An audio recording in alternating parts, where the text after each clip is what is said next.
프랑스 북부의 작은 마을에서 태어난 야수파의 창시자, 화가 어리 마티스. 카페, 편집샵, 예쁘게 꾸민 원룸, 그 어디에서나 우리는 마티스의 그림을 자주 볼 수 있습니다. 그의 그림은 왜 이렇게 인기가 많은 걸까요? 그냥 봐도 좋지만 알고 보면 더 좋은 마티스 이야기. 함께 배워볼까요? 우선 야수파가 무엇인지 알아야겠죠.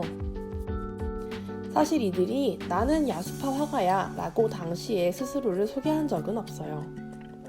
1905년 파리에서 열린 살롱 데 동제뻥덩의 7번 전시실에는 마티스와 그의 동료 화가들이 그린 25점의 작품이 전시되었습니다. 이전과는 확실히 다른 스타일 때문인지 이 그림들을 본 미술평론가 루이 북셀은 말했어요. 세상에나 얘네 그림 너무 야수 같고 짐승 같다. 프랑스어로 포브는 야수 혹은 짐승이라는 뜻이거든요.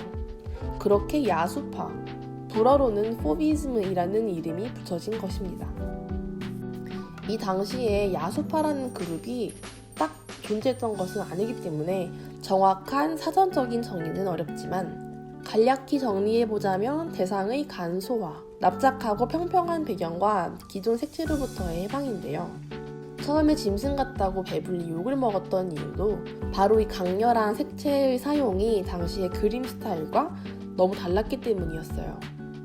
아니 대체 뭘 어떻게 했길래 그랬을까요?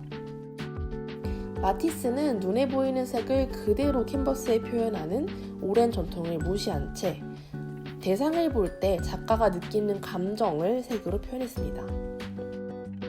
같은 해 1905년 살롱 도톤에서 전시된 마티스 부인의 초상화를 보면은 더 이해하기가 쉬워요. 부인의 초상과 배경 사이에는 명확한 구분이 없고 그림자가 있어야 할 부분은 같은 색으로 처리가 됩니다. 옷이나 모자의 장식도 빨강, 파랑, 노랑의 유사색이나 보색으로 표현되어 있죠.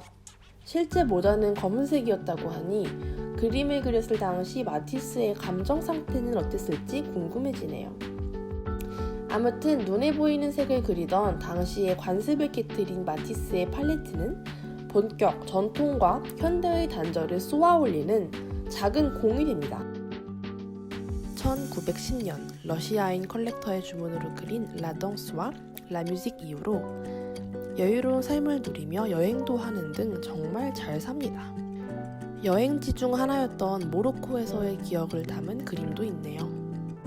1차 세계대전 당시에는 이미 45살의 나이로 파병 지원마저 거절당한 마티스는 호앙그리 같은 큐비즘 화가들과 교류하고 가족과 함께 프랑스 니스로 거처를 옮겨 여성 누드화 작업에 집중합니다. 사실 1907년 피카소가 큐비즘으로 이름을 날리기 시작했을 당시에도 여성 누드에 대한 연구는 이미 조각으로든 그림으로든 존재했습니다. 인체 비율은 제멋대로고 몸 여기저기가 튀어나와 자기 주장을 강하게 하고 있죠. 나는 큐비즘 화가가 아니라고 부인했던 마티스. 그럼에도 그만의 방식으로 인체 볼륨에 대한 연구는 있었네요. 볼륨에 대해 고민하던 마티스는 역동적인 인체의 움직임에까지 흥미를 느끼고 1930년부터 춤이라는 주제로 자른 종이를 캔버스에 붙여가며 파리 현대미술관에서 무료로 볼 수 있는 이런 작품들을 완성하기 위해 노력합니다. 이미 60대의 나이에 말이죠. 열정, 리스펙트. 그러던 중 마티스는 1941년 암으로 큰 수술을 받게 되고 몇 달 남지 않았다는 의사의 말을 듣게 됩니다. 하지만 그로부터 14년이라는 시간을 더 이어나간 마티스. 화가 마티스 인생의 2막이 열린 것이죠. 거동이 어려워진 그는 새로운 테크닉을 고안하는데요. 고무 수채화법으로 채색된 종이를 잘라 어시스턴트에게 건네어줍니다. 어시스턴트는 마티스가 시키는 대로 이리저리 종이를 움직이고요. 그렇게 완성된 다리를 꼬고 앉은 여성의 실루엣, 니블루. 폴 세잔의 이론을 배운 마티스에게 파란색은 거리와 볼륨감의 특징을 가진 색. 신체의 각 부분을 구분짓는 빈 공간은 배경과 하나 되어 완전한 평면감보다는 약간의 입체감을 주고 아주 심플해진 신체 표현은 그가 오래간 수집해온 아프리카 조각상을 닮았습니다.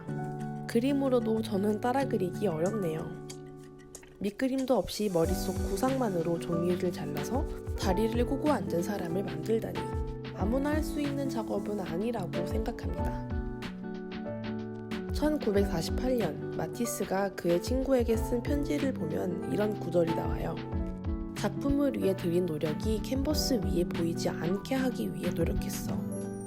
내 작품들은 항상 봄이 가진 경쾌함과 명랑함을 보여주면 좋겠어. 캔버스 위에 적당한 비율과 위치를 생각하며 마지막 순간까지 종이와 가위를 놓지 않았을 마티스.